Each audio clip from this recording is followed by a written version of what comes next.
the dictionary can be inside of array. So let's say I can create let's say names, and then I put array here, and then inside the array I can actually create multiple of dictionary inside it.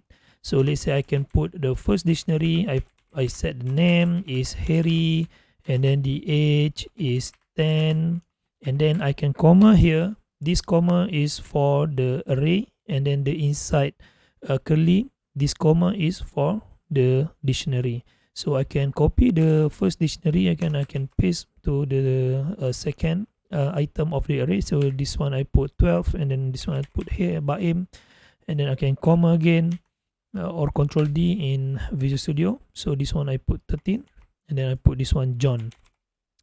So these names stored not a single value, but stored the whole dictionary. So how we can print out all this data? So actually we can use the for, and then name in names. This is the basic for loop, and then we can print the name of who. So let's say we want to print the age, so I can put age here, and then if we run the code, then we can see 10, 12, and 13, which is the age of Harry, Baim, and John.